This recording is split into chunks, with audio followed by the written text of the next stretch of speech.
Tonight on YCU, Dartmouth College is facing federal complaints over handling rape charges.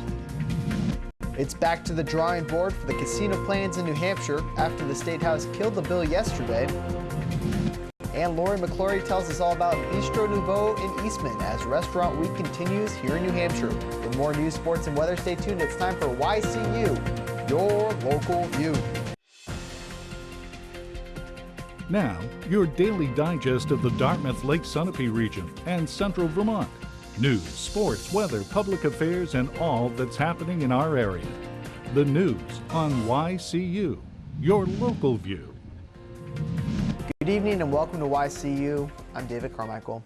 4 colleges, including Dartmouth, are now facing federal complaints over their handling of rape allegations. A women's rights attorney says some were Title IX complaints alleging a hostile environment for women, while others charge the college with violating the Clergy Act, which requires accurate reporting of campus crimes. Recently, a Dartmouth rugby player was arrested for allegedly raping at least one student on campus.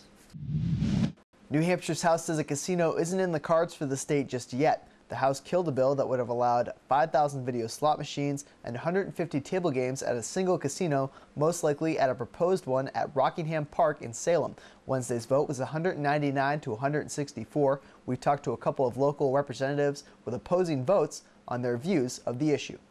When I saw the total come out, I immediately thought of the ramifications of what's going to happen to the folks and the families that depend upon funding for the disabilities of family members and for the seniors of our state and our communities here. I obviously voted to kill the bill, but the primary reason that I did was that I didn't think that the bill and the plan as it was conceived, despite a great deal of work by all the people that were involved in it, didn't do the things that it needed to do to create expanded gambling in this state. Governor Maggie Hassan has been heavily lobbying for passage of this bill as a way to fund $80 million of her budget. Last week we told you about the large deficit that Colby Sawyer College is fighting, and yesterday YCU met with the Vice President for Student Development and Dean of Students. Here's YCU reporter Catherine Hall with more. We are facing the same external factors that are visiting other campuses, and that's something we're having to respond to. Colby Sawyer College is facing financial issues, coming up $6 million short after recent budgeting. We are in the usual process of balancing our budget. Okay. And the challenges that the external forces bring are part of the challenges we're addressing. And so we have a balanced budget this year. We've had a balanced budget every year that I've been working here, and we plan to have a balanced budget next year. A number of things have been done in order to secure the college's finances. Well, we took a variety of approaches. We tried to look at every avenue for what we could do to make the college strong for the present and for the future.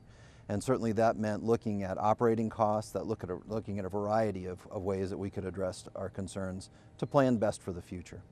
Unfortunately, there were a number of job cuts. Some of the work is being reallocated, and some of it we're going to discontinue doing. The swift precautions taken because of the budget deficit have staff members and students hopeful for the future. Reporting in New London, I'm Catherine Hall for YCU. That's your local view. The New Hampshire State Senate is scheduled to vote today on a bill that would legalize medical marijuana. The bill would legalize marijuana use and possession by patients with conditions such as Crohn's disease and cancer. 18 other states and the District of Columbia already allow seriously ill people to use marijuana to treat their conditions. Open road tolling is now underway on Interstate 93 in Hooksett. Governor Maggie Hassan cut a ribbon yesterday to signal the start of open road tolling at the Hooksett Toll Plaza in time for Memorial Day weekend. The $23 million project converted 6 conventional toll lanes to the 4 open road toll lanes where drivers with easy passes can breeze through without stopping.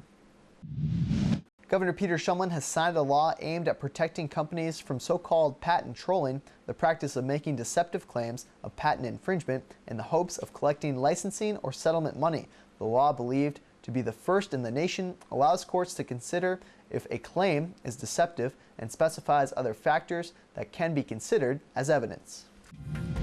After the break, we'll talk to Eastman's Lori McClory about Bistro Nouveau as Restaurant Week continues here in New Hampshire. The YCU News continues in a moment.